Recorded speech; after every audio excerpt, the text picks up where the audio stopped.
हमारी वैल्यूज़ आ गई 3 और 1। x की वैल्यू जो आपने निकाली है 3 और 1 आ चुकी है। अब इन दोनों पर हम चेकिंग करेंगे। किसकी चेकिंग करेंगे? रूल के अकॉर्डिंग f डैश x की।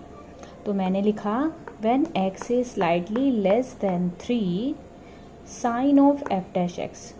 तो अगर हम x की वैल्यू स्लाइटली लेस डालें 3 से, स्लाइटली लेस मतलब 2.9 डाल दें या फिर 2.5 डाल दें, अगर आप थोड़ा सा ज़्यादा डिफरेंस भी लोगे, 2 भी ले लोगे, तब भी आंसर आपका सही आएगा।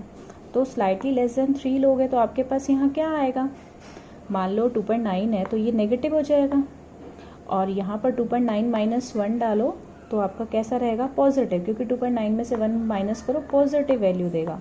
और नेगेटिव ब्रैकेट, यहाँ नेगेटिव आंसर और यहाँ पॉजिटिव, तो अल्टीमेट आंसर कैसा बनेगा? नेगेटिव।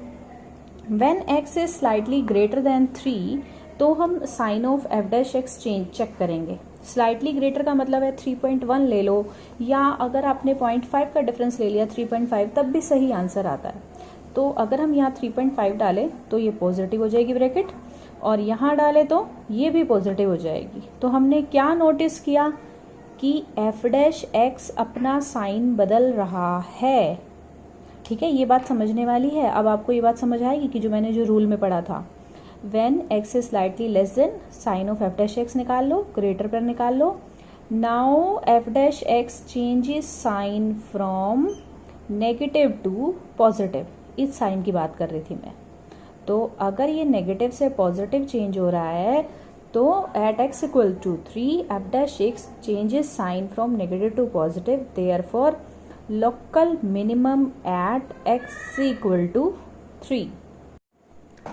अब हम चेक करेंगे एट x इक्वल टू 1 पर, क्योंकि 2 पॉइंट आए थे ना आपके। तो हमने सबसे पहला लिखा when x is slightly less then 1, अगर x को स्लाइटली लेस लिया जाए 1 से तो sign of f dash x। तो स्लाइटली 1 से लेस क्या ले लोगे? 1 से लेस थोड़ा सा 0.5 ले लो।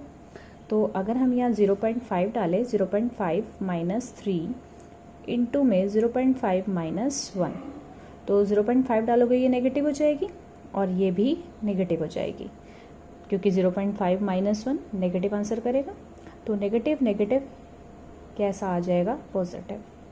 When x is slightly greater then 1, जब हम x को थोड़ा सा बढ़ा लें 1 से, तो 1.5 ले लो। अगर 1.5 इसमें डालोगे नेगेटिव, क्योंकि 1.5 माइनस 3 नेगेटिव आंसर आएगा, 1.5 माइनस 1 पॉजिटिव आंसर आएगा। तो नेगेटिव पॉजिटिव, यानी अल्टीमेट रिजल्ट कैसा बना? नेगेटिव। तो आपके sign of f dash x पहले पॉजिटिव आ रहा था, अब नेगेटिव आ रहा था। तो हमने क्या ऑब्जर्व किया? f dash x changes from positive to negative. जो हमारा डेरिवेटिव है उसका साइन बदल रहा है पॉजिटिव से नेगेटिव। तो अगर हमारा पॉजिटिव से नेगेटिव होता है तो हमारा क्या रूल होता है? मैक्सिमा का रूल है ना। If f dash x changes sign from positive to negative then local maximum किस पर? एट x इक्वल टू 1 पर। तो हमने देखा यहाँ पर 3 पर क्या आ रहा है? मिनिमम, और 1 पर क्या आ रहा है? मैक्सिमम।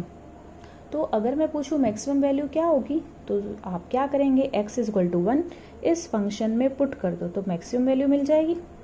ठीक है, ये तो x इक्वल टू 1 है, लेकिन वैल्यू पूछे फंक्शन की मैक्सिमम वैल्यू क्या होगी, तो जिस पर आपने निकाला है मैक्सिमम उसे पुट करो फंक्शन में तो मैक्सिमम वैल्यू मिल जाएगी। इसी तरह आपका जैसे 3 पर आया मिनिमम, तो जब आप 3 फंक्शन में पुट करोगे तो इसकी वैल्यू कैसे मिल जाएगी? मिनिमम। तो इस तरीके से हम ये फर्स्ट डेरिवेटिव टेस्ट चलाएंगे। ठीक है, आपको रूल को ध्यान रखना है, और अगर कोई कन्फ्यूज़न होती है तो यू कैन कॉल मी और मैसेज में।